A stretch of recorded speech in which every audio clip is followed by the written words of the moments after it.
Pero bago po mangyari ang mga ganyang klaseng usapan, ulitin lang po natin ha mga kababayan, baka naman pwede mag-subscribe na po kayo kasi sa mga nanonood, 52% hindi nakasubscribe. Pero alam nyo ha, nakita ko yung statistics ha, medyo umaangat na po ito.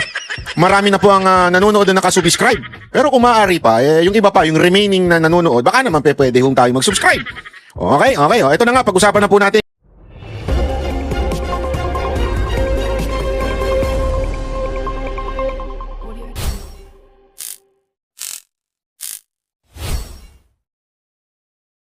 Magandang araw mga banateros. Eto na, pag-usapan na natin may init na issue. Naku po, kaliwat kanan po ang baha na nakita at nadanasan po ng ating mga kababayan sa bansang Pilipinas. Grabe. Sabi nga ho ng ating kataas-taasang Panginoon, sa tingin ko ito ay sa aking pananaw lamang naman po ito. Sa tingin ko po, sabi ho ng Panginoon sa atin, paalala lang, huwag naman tayo masyadong busy sa ibang bagay at solusyonan nyo muna yung korupsyon na nangyari sa bayan ninyo. Alam mo, itong bayan na to, grabe talaga pagdating sa korupsyon. Kaya hindi ho tayo tatantanan ng mga ganitong klaseng mga pangyayari sa bansang Pilipinas. Ayan pong baha. Imagine niyo lang mga kababayan, sinasabi kasi ng iba dyan, yung baha na yan, matagal naman na yan. Ever since noon, may baha pa naman na wala naman po tayong sinasabi na noon ay hindi naman po walang korupsyon. Wala po tayong sinasabing ganun. Alam mo, isa namang matinding kasinungalingan kung sasabihin natin kay Marcos lang nagkaroon ng korupsyon. Hindi ako dyan papayag. Mula noon, meron na tayong korupsyon. Panahon pa lang ni Aguinaldo, kinurap na tayo. Basahin niyo po ang kasaysayan ng bansang Pilipinas. Panahon ni Aguinaldo, panahon ni Quezon, talagang kinurap na ho tayo ng iba't ibang pangyayari sa ating bayan. Kaya hindi pwedeng panahon lang ni Marcos. Pero, ngunit natapat subalit, etong panahon lang ni Marcos ang talagang lantaran ang korupsyon at sistematiko at sasabihin na nating talagang sindikato. Bakit? Kasi lahat ng parte ng gobyerno ay talaga nga namang kinurap na. Kasi noon, pasimple pa Naalala ko, merong akong kontraktor na kaibigan. Simpleng kontraktor lang naman ito until nung naging party list contractor na siya. Naging kontraktor ito mga kababayan sa isang mga kaalyado ni Marcos na party list yan. Yan na lang, para safety. Itong kontraktor na ito, nung nagkikwentuhan nga kami one time, sabi niya, noong panahon, kasi tinanong ko, open ako tinanong ko talaga sa kanya, yung totoo, sabihin mo sa akin ng totoo. Ako, kahit baka Duterte ko, ako hindi hubulag. Sabihin mo sa akin ng totoo. Meron bang korupsyon nung panahon ni Pangulong Duterte at nung panahon ni Pinoy? Di ba? Para to be fair. Hindi lang kasi matagal na yung kontraktor to. Alam mo, sagot lang naman niya sa akin, meron na. Pero ganito yan, sabi niya. Nung panahon ni Pinoy, malala. Tapos, nung panahon ni Duterte, tumahimik ng konti. Ibig sabihin, patago. Before daw, talagang ang binababoy ay during the mismong sa loob ng mga DPWH. Ibig sabihin sa opisina nagkakaroon ng transaksyon, nagkakalokohan dun sa bidding. Nung panahon daw ni Pangulong Duterte, pasimple na. Hindi na ho sa loob kasi talaga nahuhuli sa loob. So sa labas na lang sila nagkikita ng mga magkakakuntsaba. Pero sobrang konti lang kasi iniiwasan nilang mag-create ng ingay dahil natatakot sila na baka mapansin, lalong-lalo na mapansin ni Greco Bellica. Alam mo naman si Greco Bellica, siyang chairman ng ng PACC, na institusyon na humuhuli sa corrupt within the executive branch. Na kauna-unahang kautusan ni Marcos ay tanggalin yung PACC. Di ba? Yung totoo. Yan po yung isang bagay na nakakapagtaka. No wonder the direction of our country is that. Dahil that's the executive order of the President Marcos, yung tanggalin yung presidential anti-corruption. Saka nakakita ng ganun. Yeah? Saka nakakita na unang tinanggal ay yung panlaban sa corrupt sa kanyang administrasyon. Kasi sinasabi kasi nung iba, hindi kasi dublada na yung meron na tayong katulad ng ombudsman, meron na tayo. Kaya lang, masyadong malawak po kasi ang sakop ng ombudsman. Ang ombudsman, sakop po kahit iba, mga senat, kahit wala sa executive, sakop nila. Dapat maunawaan natin ito. Sakop kasi ng ombudsman kahit wala sa executive. Hanggang sa sakop pa nila eh. Sa talagang sa Congress, sakop nila lahat yan. So napakalawak. Ngayon, para maiwasan, bago pa lumagpas sa executive yung korupsyon, mapigilan na kaagad sa baba pa lang. Kasi remember, baba pa lang po, ladies and gentlemen, may korupsyon na. LGU pa lang, nasa ilalim ng DILG, may korupsyon na. Para mas matutukan yung mga maliliit at mga nagsisimulang korupsyon, kaya kinreate yung PACC, yung Presidential Anti-Corruption Commission, na kung saan pinangunahan ni Greco Bellica. Sabi ko nga sa inyo, kung meron man tayong gustong maging senador talaga, ever since 2016, sinuportahan na po namin ito. Greco Bellica, yung talaga niyang credibility niyang tao na yan, hanga ko dyan. Ito yung tao na may integrity. Anong sabihin ng integrity? Ang integrity ko kasi, by definition, gagawin mong isang honorableng bagay kahit hindi nakatingin ng tao. Yan ang integrity na meron si Greco Bellica. Pangalawa, may takot ho sa Diyos siya. Dati hindi ho ito yung Diyos-Diyosan, ha? Nakatulad ng isang pastor na Judas. Di ba? Hindi ho ganun. Ito talagang totoong may takot ho sa Diyos ito. Kaya ako naniniwala sa tao na ito. Ito yung naging kaibigan ko na dahil sa advokasya patungkol sa anti-corruption. Kaya nga ang ganda nung nangyari nung kay Pangulong Duterte. Imagine niyo, ha? Sayang nawala ko yung video na yun, napanood ko yung kanyang interview. Alam mo, noong panahon ni Pangulong Duterte, kahit ultimong kaibigan ng anak niya,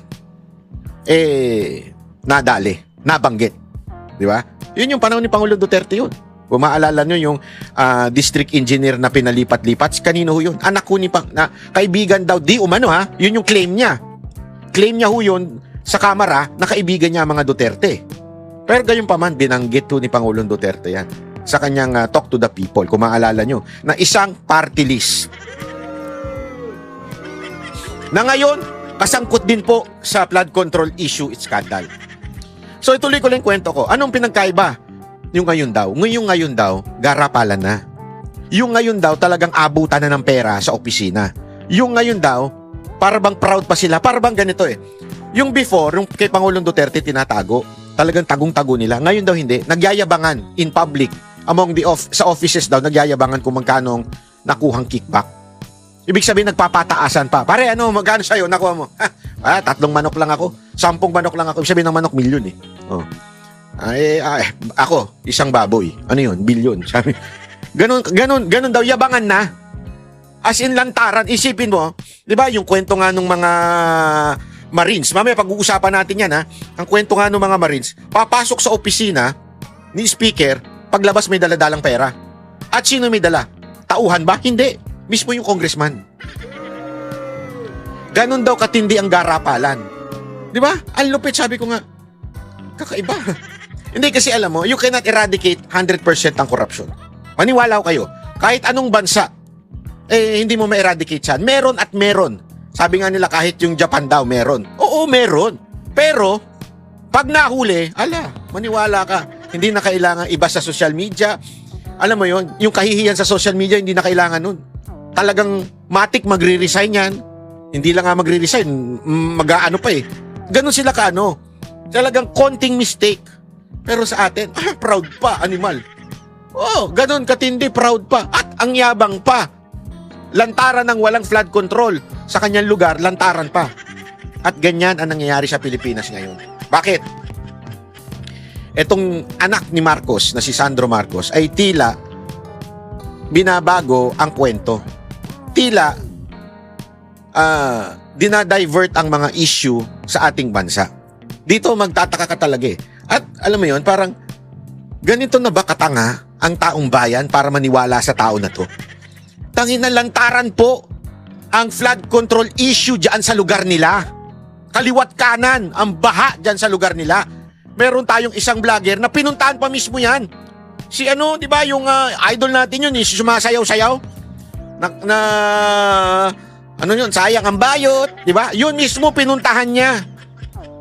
Believe tayo dun di ba? Yan ang tunay na Kaya sabi ko nga, eto, at mismong si governor, dating governor, Chavit Singson, nilantad na po yan, pero lantaran na naniniwala pa kayo dyan sa tao na yan? O, panoorin natin itong sinabi nitong mama na to at tingnan ninyo yung mga loophole. Sa isang min. Ay, sorry. Hindi yan. Ito. Marami talagang it was part of me kind of saw it coming. Actually. Hindi dahil sa isang tao, kundi sa daming mga iba't ibang partido sa paligid na sa dami nilang it was a power struggle. Yes. And I will never forget. And this is the first time ko nito ko to. Wow. And I don't know if the president's gonna... Tuwan-tuwa naman yung mga DDH, oh. Yan yung mga media na DDH, mga Duterte haters siya mga yan. Lalo na yung kalbo na yan, at bungal na yan, at makakaliwa na yan. Makakaliwa ito, ha? Huwag na natin, itago pa natin ito. Kaya hindi ko nga maintindihan. Imagine mo, ha? Tuwan-tuwa itong kupal na to sa isang Sandro Marcos na dati, grabe nilang pagtawanan, grabe nilang batikusin. Tapos ngayon tuwan-tuwa kayo sa sinasabi niya, ano ba talaga kuya? Ako wala akong problema na mag-interview ka ng hindi mo kapareho ng paniniwala. Pero yung matutuwa ka sa sinasabi, bakit? Dahil may banat sa mga Duterte, kaya kakampihan mo na? Ako hindi eh. Alam mo yung kahit may banat siguro si Lenny Robredo, hindi ko siya kakampihan. Kung may banat man siya kay Marcos, which is hindi rin bumabanat na, gano'n na sila, close na sila. Di ba? Kahit may banat pa yan, halimbawa kay Marcos, hindi ko pa rin kakampihan niya na maging presidente. Lutang yan eh! Ayoko magkaroon ng lutang na presidente. Meron nga tayong lutang ngayon, gusto nyo pa naman ng lutang. Gusto nyo yung gano'n. Di ba? Huwag nyo kakalimutan ng mga kalutangan at fake news ng Lenny Robredo na yan. Noong panahon ni Duterte, puro fake news siyang animal na yan. Tapos sasabihin ninyo, di ba okay na yan kasi batik na sila ni Marcos. Anong ka-plastic ka niyan mga animal kayo? Yung totoo lang. Tapos eto, dating kaaway ninyo, kaliwat ka ng diktador, pasista, lahat sinasabi ninyo, tapos kayo tuwan-tuwa kayo dahil tinitira ang mga Duterte. Anong ka-plastic ka niyan? Alam ninyo nasangkot itong tao na ito sa matinding iskandalo dyan sa Ilocos. Alam niyo yan. Imposible hindi nyo alam yan. Media kayo eh, dapat alam niyo yan. Yun yung vlogger, alam niya na napakaraming flood control sa Ilocos, kayo pa kaya. Pero bakit ninyo sinasakyan? Para ba kayo talaga sa anti-corruption o galit na talaga kayo sa mga Duterte? Dito tayo. Ano po tayo, Mr. President? Nung napahin ng aking tatay, tapos hinihingi niya ang suporta ng Malacanang, tinawagan kami. Pinapunta kami sa Malacanang. Pinahintay kami dyan, mga 2 oras kami nakahintay, nakatambay lang doon. And then, nakaharap kami. I'm never gonna forget. Nandun kami sa presidential guest house, pinasok. And at the time, there was still no official endorsement from Malacanang. And, Bumabanat pa kami presidente. exactly. And, Ayan, loophole number 1. Bumabanat pa ang presidente noon. Kanino? Sa mga Marcos. Anong sagot ni Charis? Exactly. Imagine niyo to ha. Si Pangulong Duterte bumabanat sa Marcos noon. Hindi ko makakalimutan yun. Ilang beses ko na ito ikikwento sa inyo, ikikwento ko uli. Nung in-interview ko siya after the filing of candidacy ni Bongo, 2022 to. Nakalala ko noon. Nagpa-interview siya sa akin. Gabihan na, mga alauna, alas 2 na ata yun. So, tinawagan ako, in-interview ko. Ang pag-uusapan dapat namin doon ay yung i-deny niya na si TP kinokontrol yung statement ni TP na kinokontrol ni Bongo, si Duterte. Kasi kumalat yun parang naka-smile lang daw si Pangulo Duterte, kinokontrol daw ni Bongo. So, gusto pabulaanan nila yun. So, i-interview ko si Pangulo Duterte. Yun ang topic dapat. Pero ang naging topic, si Marcos. At first time po ito na binitawan ni Pangulo Duterte. At sa atin pong vlog nangyari po yun. And I was shocked. Tape po yun eh. Pagbaba ng Zoom yun o stream deck, nakalimutan ko na. Pagbaba ng aming interview ko sa kanya, pag-stop ng recording, tinanong ko pa ulit sa kanya, Mr. President, are you sure gusto niyo pong ilabas ito? Kasi magugulat talaga ang taong bayan dito. Oh, ilabas mo yan! Pag di mo ilabas yan! Itutok kita. Hindi, walang ganun. Sabi niya, ilabas mo yan. As inulit ko pa kay Senator Bongo. Sabi ko, Senator Bongo, sure po ba? Ilalabas ko talaga to. Mawiwindang ang taong bayan dito. Sabi niya, oo, ilabas mo. As in, ganun sabi ko sa inyo, gulat na gulat po ako noon. Gulat na gulat ako dahil hindi ko talaga akalain na mangyayari yun. At that time, it was a very, very big issue. Imagine ninyo, after nun, sunod ni Paulo Duterte si Marcos, interview, speech, bago umalis papuntang ibang bansa, paulit-ulit niya, weak, at pag yan, isinama niyo sa partido ko, hindi ko papayag. Ilang beses na sinabi yun. Araw-araw na yun, mula sa interview ko. Araw-araw binabanatan niya si Marcos. Tapos eto, biglang sasabihin niya, pinatawag sila sa Malacanang at humihingi ng posisyon sila daw ang maglalagay o may hinihinging kapalit para suportahan sila. Ano yun? Babaligtad si Pangulo Duterte in public? Pupurihin niya si Marcos ngayon? Pagkatapos sasabihan kung ano-ano, adik, bangag, kung ano-ano sinabi niya noong time na yun, tapos biglang, hindi pala. Pagkatapos sasabihan weak, biglang sasabihin niya, hindi pala. Imagine mo, kaya etong sinasabi nitong batang to, halatang sinungaling talaga ito. And so we were supposed to meet the president at the time, but instead, hinarap kami sa tatlong tao. Ito na lang pagkakaroon ng CEO. But we were put in front of 3 people, and they essentially, asked, ano plan mo, ano magagawa mo para sa amin, etc., etc. And then there was one person who's a sitting official now, hindi na lang sasabihin, but that's a clue.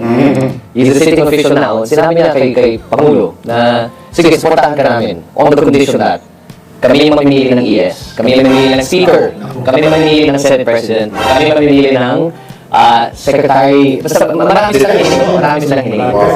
Imagine niyo na, how foolishness is this? Hindi na kasi numalingan itong tarantado to. Sabihin mo ba naman na si Pangulo Duterte ang mamimili ng Senate President, si Pangulo Duterte ang mamimili ng Speaker of the House, si Presidente mamimili ng ES. Ano mga tarantaduhan yan? At wala sa, alam mo sa mga lahat na nakakakilala kay Pangulo Duterte, wala sa personalidad niya yan. Isa totoo lang ha. Although dito, obvious na kung sino yung tinutukoy niya dito na lumapit na official. Sabihin na natin, assuming lang ha, I'm not saying talagang totoo na nilapitan sila ha. Assuming lang na nilapitan sila talaga nung quote-unquote official na yun. Sa tingin nyo, anong tawag doon? Sabi-sabi, hearsay, ginamit lang ang pangalan ni Pangulo Duterte. Tara kayo? Maniniwala kayo? I mean, sana kung ganito Sana kung humingi ng, pwede ba sa amin na lang itong secretary ng DepEd, yan, halimbawa, ganyan. Mga gano'n, di ba? Yung mga simpleng gano'n lang. Pwede ba sa amin na lang ng chairman ng MMDA? Medyo di paniwala pa, pero yung hingin mo ES, yun ang pinakamataas na secretary. Hingin mo Senate President or Speaker of the House. Alam mo, sa totoo lang, kung totoo man yan na sinasabi nyo, tinatarantado kayo. Ibig sabihin, alam naman niya hindi ibibigay yan, kaya lumayas na kayo dyan. Yun Hindi, di ba, isipin nyo kung totoo yun, imagine natin totoo yun. Imagine natin totoo yun. Alam mo, ginagago na kayo. Para ba sinabing, tumalong ka dyan, sa bangin, supportahan kita. Baka ganun. O pag naging presidente ka, mag-resign ka para si VP Sara Duterte maging presidente. Suportahan kita. Baka ganun. Abay, tinatarantado kayo kasi humihingi ng imposible. Imposible ninyong ibigay kasi nga sakim kayo at hindi niyo naman gagawin yun. Di ba? Humihingi ng imposible. Ano ibig sabihin nun? Imposible rin na suportahan kayo. Can you see the logic? That's the logic Kaya humihingi nyo ng ganun. Kung totoo pero imagine, ako hindi ako naniniwala Wala yan sa bokabularyo ng Pangulo Duterte. And then when we left the palace, tumingin tatay ko sa akin. Sabi mo, kulang na lang, papatayin na nila. Uy, sayang naman! Shit! Sayang! I mean, sayang naman at hindi nyo ibinigay. Hindi, sayang talaga yun. I mean, sayang. Sayang. At, sayang yung posisyon nyo, hindi nyo nagawa. Yun ang ibig sabihin. And so that's, it's there was, Kaya you were there was a lot to play. There was a lot to play, and there were many people who, I guess, were vying to take power away. Yes. So PRTV at DZMM, you just got your new super cut of the day. Tuwan-tuwa naman si... Tuwan-tuwa! Oh, anong news yun? Ay, kasinungalingan! Mas importante pa sa inyo yan? Anong klaseng media kayo? Hindi, sa totoo lang, anong klaseng media kayo nagpapaniwala kayo dyan? We're gonna announce the new super cuts. Come on, I'm sorry, Mr. President. Very Ako sa'yo pa ganun-ganun pa. Please don't get mad at me. Diba, Joe? Very existential yung battle na yun. Diba? Very existential. Kaya, Tuwan-tuwa pa itong pinglawan na to. Kadiri talaga, no? Ako yun isang bagay na ikinatutuwa ko. Bakit? Na-reveal na talaga ang totoong kulay ng mga pinglawan at dilawan. This pink and this yellow shit, sa totoo lang, nalantan na talaga sila. They are not really for the country. They are not for anti-corruption. They are not for human rights.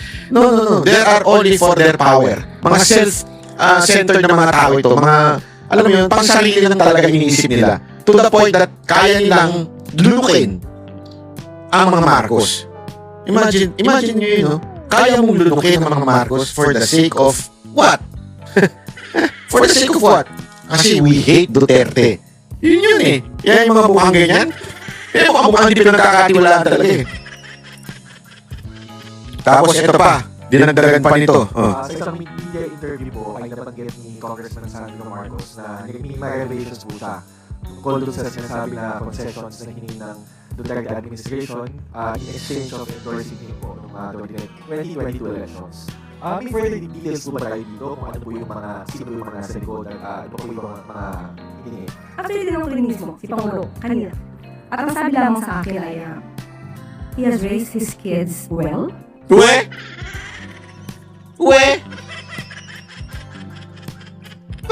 Ano daw yun?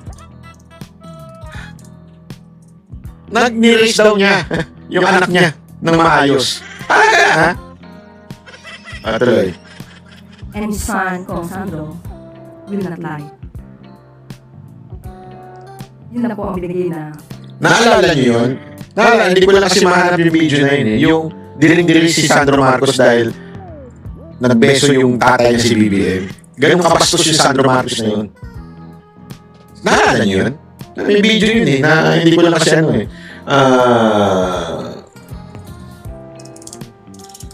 Wait hindi ko maano eh. Sayang, hindi ko nahanap. Pero doon pa lang, paano yung pinalaki na maayos? Bastos sa magulang. Di ba? Tapos, hindi daw magsisinungaling. Coming from a sinungaling person na si Marcos, alam nyo naman, kaliwat kanan na sinasabi at binibitawan yan. Kaliwat kanan ang pagsisinungaling yan. Hindi daw makikipag-coordinate sa ICC, nakipag-coordinate, pinakidnap itong si Pangulong Duterte. Hindi daw, alam mo yun, wala daw baril doon sa pumasok sa KOJC, meron naman. I mean, sobrang kasinungalingan itong tao na ito. Kung totoo lang yung Pinocchio, maniwala kayo sa akin yung kasinungalingan niya mula Malacanang hanggang Amerika na siguro, yung ilong niyan. So, sobrang sinungaling yan. Lahat ng sinasabi niyan, hindi natutupad. Walang sinabi yan na natupad. Sa katunayan, mga sinasabi niya walang kwenta. Hindi na nga natupad, wala pang kwenta. Tapos siya ang magsasabing, Sandro will not lie. I mean, that is the most stupid na masasabi ng back up sa'yo. Kasi ito si Auntie Claire, alam mo talagang feeling talaga nito hangang-hanga ang mga taos kay Marcos, no? Hindi sumasaksak sa kokote niya. Kasi by saying that, para niya sinasabi na, pag sinabi ng presidente na hindi nagsisinungaling yan, maniwala kayo. Gaga ka ba? Bakit? Walang naniniwala sa presidente mo. Negative nga yan eh. Negative yung trust rating niya, wala na naniniwala dyan. Dalawa na lang ang naniniwala dyan. Bayaran or mga nakikinabang sa korupsyon. Yun na lang ang naniniwala dyan kay Marcos. Sa totoo lang. Kaya gumising-gising kayo sa sa inyong mundo. Feeling kasi nito mga to, yung mundo nila, para bagang, paniwalang-paniwala kami dyan. Gunggong, ewan ko mga kababayan, that is the most stupid thing na ever. Alam mo, meron pa ako ipapakita sa inyo. Hindi ko alam kung may gera na ba sa Pilipinas. May gera na po ba sa Pilipinas?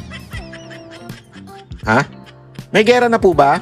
Ako nagtatanong lang ako kasi meron isang ali dito sa kanyang press briefing, baligtad ang flag. Kung paano kabaligtad ang utak nitong tao na ito, ganun din kabaligtad ang flag na nakalagay sa kanyang dibdib. Ay, dibdib ba tao? Hindi, mali. Kwelyo pala, kwelyo, hindi dibdib.